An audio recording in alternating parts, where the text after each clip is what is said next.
Hello guys, आपका स्वागत है मेरे चैनल यूआई जोंगन पर। तो आज हम चैप्टर 561 के बारे में बात करेंगे, प्लस चैप्टर 562 की प्रेडिक्शन भी करेंगे कि अगले चैप्टर में क्या हो सकता है। तो बिना टाइम वेस्ट किए अपनी वीडियो को स्टार्ट करते हैं। तो चैप्टर 561 के स्टार्टिंग में हमने देखा कि डैनियल वर्सेस जाग्योना की फाइट स्टार्ट हो जाती है और इस फाइट में जाग्योना अपनी फुल पावर का यूज नहीं करता, पर फिर भी वो डैनियल के ऊपर भारी पड़ रहा होता है। पर तभी डैनियल अपने क्रेजी मोड में आता है और जाग्योना पर अटैक करता है।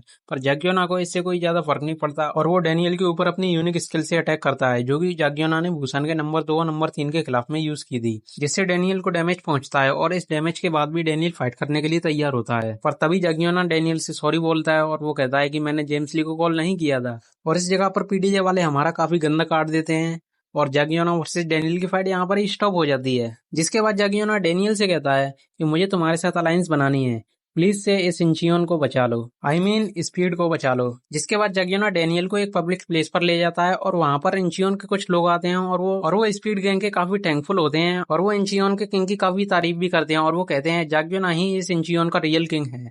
और यहाँ पर हमें पता चलता है कि जग्योना एक अच्छा किंग है जो कि अपने लोगों को सेव करना चाहता है, और दूसरी तरफ यूजाई सियोन जो एक बुरा किंग है जिसने कि इस इंटरनल वॉर को स्टार्ट किया था, जिसकी वजह से काफी सारे लोग इस इंचियोन को छोड़कर चले गए। इसलिए इंचियोन में हमें ज्यादातर कोई दिखाई नहीं, वहां पर सिर्फ तोड़ फोड़ थी जो कि डार्क सोसाइटी के लोगों ने ही की थी। और हमें यह भी पता चल चुका है कि जाग्योना के पास कोई भी ज्यादा फोर्स नहीं है, उसके पास सिर्फ गिने चुने 14-15 ही बंदे हैं और उन बंदों में भी सिर्फ एक बंदी है। और अब हम इसके बाद देखें तो यूजाई सियोन की साइड देखें तो यूजाई सियोन के पास 1000 प्लस इलाइट फाइटर्स प्लस उसको मैनेज करने के लिए दर्जनों कैडर्स, और यानी कि इन सियोन के यूजाई सियोन के पास काफी ज्यादा पावर है। और साथ में सैमुअल सीओ ने हमें चैप्टर 559 में यह भी बताया था कि यूजाई सियोन फर्स्ट बॉस का सक्सेसर है।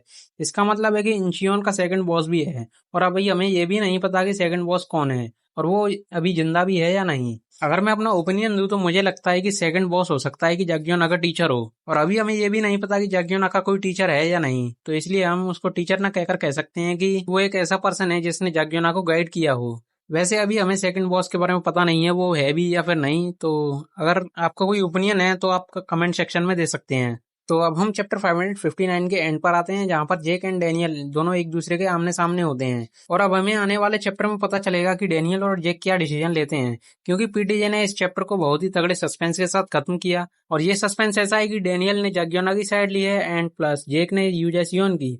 तो क्या इसका मतलब है कि जेक वर्सेस डैनियल की फाइट हमें अगले चैप्टर में देखने को मिल सकती है? इसमें आप सबका क्या ओपिनियन है कमेंट सेक्शन में जरूर बताना। और मैं एक इम्पोर्टेंट पॉइंट तो भूल ही गया, जिसमें ताइसुमा चैप्टर के स्टार्टिंग में डेनियल से कहता है कि तुम्हें क्या लगता है कोई और किंग इंचियोन के इंटरनल वॉर में इंटरफेयर क्यों नहीं करता। तो इसका जवाब है कि इंचियोन के किंग्स काफी ज्यादा स्ट्रांग है, इसलिए कोई भी किंग इंटरफेयर नहीं कर पाता। तो गाइज यहाँ पर एक सोचने वाला पॉइंट ये भी है कि बुसान वर्सेस इंचियोन, इन दोनों की फाइट अगर होती है तो कौन जीतेगा, क्योंकि बुसान आर्क में हमने जिनरेंग वर्सेस जाग्योना की फाइट भी देखी और उस फाइट में हमें यह भी लग रहा था कि जाग्योना जिनरेंग पर भारी पड़ेगा, जबकि जाग्योना ने अपनी फुल पावर का यूज बुसान आर्क में किया ही नहीं। तो क्या इसका मतलब है कि इंचियोन के किंग बुसान के किंग से काफी ज्यादा स्ट्रांग है? वैसे करंट सिचुएशन में देखा जाए तो जिनरेंग अब जाग्योना के आगे कुछ भी नहीं है, क्योंकि उसने अपनी कन्विक्शन पावर खो दी है। वैसे आपका क्या ओपिनियन है कि जाग्योना वर्सेस जिनरेंग की फाइट में कौन जीतेगा? अपना ओपिनियन कमेंट में जरूर बताना। तो आज के लिए इतना ही। Thanks for watching. इस वीडियो को लाइक एंड चैनल को सब्सक्राइब जरूर कर देना एंड एक कमेंट जरूर कर देना। तो गुड बाय गाइस।